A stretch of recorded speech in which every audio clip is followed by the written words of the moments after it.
Bonjour et bienvenue, aujourd'hui j'analyse Claude. Claude, il est latéralisé, il est raide, d'accord, il n'est pas du tout mobile et en plus il est aligné d'un seul côté. Donc ça sera plus simple que je te montre tout ça dans la vidéo sur les 3 points techniques que je lui ai recommandé de travailler pour améliorer son crawl et être vraiment de plus en plus efficace. Sur ce, je te souhaite une bonne analyse et je te dis à très vite. Ok, salut Claude. Alors, ce que je peux voir, c'est que à certains moments tu es bien aligné et tu as vraiment un côté qui est beaucoup moins efficace que l'autre. Alors quand tu respires, tu arrives à nager avec une grande amplitude, ok. Bah là, ce côté-là, tu vois, il passe bien même quand tu respires pas, parce que là, tu as la main tout à fait à la cuisse et là, tu as le bras loin devant. Par contre, hop, de l'autre côté, regarde ce qui se passe. Là, tu sors carrément ici, donc pas du tout au niveau de la cuisse, là, tu vois, là. Et là, ton bras, on le verra encore mieux devant, mais ton bras, directement, quand tu rentres dans l'eau, boum, il tombe vers le fond. Alors, quand bien même, tu respires pas. Ça veut dire quoi? Ça veut dire que tu perds ce trajet de grande amplitude et ça manque d'élasticité, en fait, dans ton mouvement. Donc, pour être plus à l'aise, en fait, faut que tu nages vraiment plus grand, tout simplement de ce côté-là, principalement. Donc pour ça, les repères basiques qui sont la peau magique pour aller loin devant et vraiment maintenir ce bras loin devant, tu vois, ne pas le laisser tomber comme si c'était un poids, comme si c'était un poids mort en fait finalement. Là, tu vois, sur la respiration, c'est encore plus, on le verra, ça va être un des autres points. Sur la respiration, tout de suite, là, ton bras, boum, il est vers le fond, tu vois, t'as pas fini de respirer, il est déjà au fond, donc forcément, tu perds énormément de propulsion là-dessus. Mais même quand tu respires pas, tu vois, de ce côté-là, tu maîtrises beaucoup mieux le bras, ok, devant. D'accord, ça veut pas dire qu'on va pas le bosser, on va bien le bosser. Par contre, de ce côté-là, tout de suite, boum, ça tombe. Tu vois, ça tombe directement vers le fond, en fait, finalement. Et là, ce que tu as peut-être vu aussi, c'est le bras qui rentre, la tête qui est pas tout à fait alignée, donc ça donne cette impression de croiser.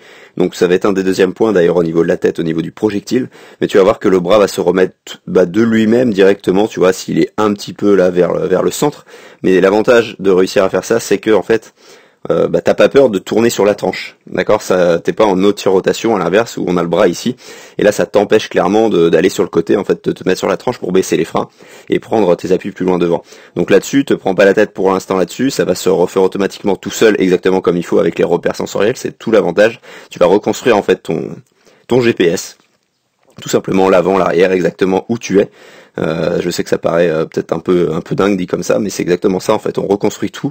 Vu que tu passes du terrien au nageur, forcément, il y a des repères à reconstruire et l'avant du terrien n'est pas le même que l'avant du nageur. Donc là, comme ça, tu peux voir aussi ce qui se passe. Tu vois ton bras gauche qui reste beaucoup plus facilement, et là ton bras droit qui tombe encore plus là quand tu respires. Mais du coup, le deuxième point, j'en viens, c'est sur l'alignement, sur le projectile et surtout sur l'autograndissement. On va vraiment chercher à étirer plus. D'accord, à te rendre aussi plus élastique là-dessus en fait finalement, à te rendre plus mobile. Donc ça veut dire quoi? Ça veut dire tirer par la nuque, le regard bien fixe, parce qu'à certains moments tu regardes légèrement devant, là tu vois, hop, boum, on l'a vu. Les lunettes sont parties par là. On va chercher à ouvrir aussi, à bomber le torse, à bomber la cage thoracique, d'accord, pour vraiment immerger cet avant du corps et te donner plus de mobilité aussi dans le thorax, d'accord, pour qu'il y en ait aussi un peu plus dans les bras devant, dans les épaules, que tu arrives à maintenir beaucoup plus facilement grâce à cette ouverture thoracique. Et ce qu'on va chercher à faire aussi, hop, j'avance un peu, c'est au niveau des pointes de pied, parce que ça aussi, ça va être un gros point pour toi, de réussir à vraiment les garder. D'accord, allez vraiment les avoir en extension, en tout cas quand tu as le battement descendant comme ça, pour pouvoir prendre appui sur l'eau, et que ça soit plus simple aussi pour toi de sentir que tu vas vraiment avec le bras en avant, d'accord, que tu te mettes plus facilement sur la tranche en balançant le bras vers l'avant. Et donc à faire cet auto-grandissement aussi bien par l'avant que par l'arrière, qu'est-ce que ça va faire? Ça va remonter aussi tes pointes de pied, tes talons vers la surface, pour être beaucoup plus horizontal et offrir moins de frein, moins de résistance à l'avancement directement pour ton crawl. Parce que là on surprend la vue de haut.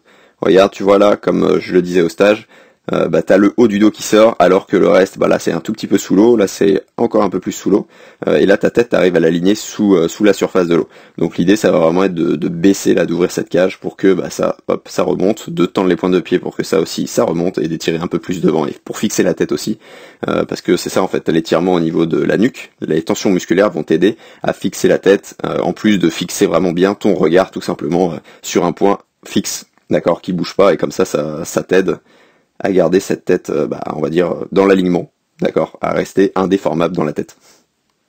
Et donc, le point numéro 3, je te le dis, c'est sur ta respiration, pour vraiment maintenir ce bras projectile, d'accord, hop, là, tu vois, tu respires, là, t'es au top.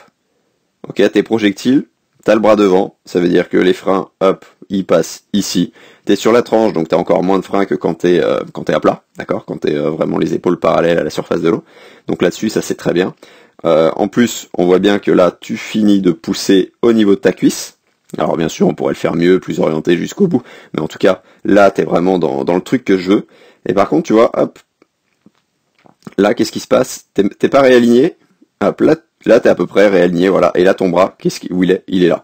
Donc, ce qu'on va chercher à faire, c'est vraiment ce bras, le maintenir beaucoup plus longtemps en projectile, jusqu'à ce que tu sois totalement réaligné. Donc, pour l'instant, t'as une ligne avec en plus les talons, le bassin, tout ça, ça fait baisser, hein, le fait d'avoir le bras à ce niveau-là.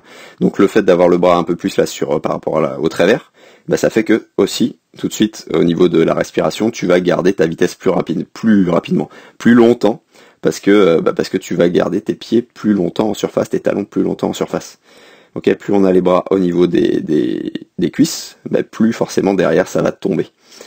Donc voilà ce qu'on va chercher à faire. Donc le repère, ça va être remettre ta joue tout simplement. Hop, donc là, ta tête est plus alignée, mais ça va être exactement ça. Après ta respiration, tu dois remettre ta joue au niveau de ton bras, de ton épaule, et comme ça te dit à toi-même, tout simplement, ça t'auto-évalue là-dessus, tu peux savoir que tu t'es réaligné correctement. Donc ça et quelques autres exercices, bien sûr, mais voilà tes 3 points techniques. Et un point que je pourrais rajouter à certains moments, attention sur les entrées de bras, parce qu'on peut voir, pas tout le temps, mais tu vois, là, on peut voir un peu de bulle. Donc ça sera vraiment le point, on va dire, bonus supplémentaire que tu peux faire facilement en début, en fin de séance, quand t'as besoin d'un peu de moins de concentration, on va dire ça comme ça. Si toi aussi tu cherches un crawl vraiment plus en glisse avec un exercice que recommandent les milliers de triathlètes qui l'utilisent en ce moment, l'exercice de la paume magique, je te mets le lien en description, lien vers une semaine d'entraînement offerte avec 3 exercices en vidéo dont la paume magique. Je te laisse découvrir tout ça et je te dis à très vite.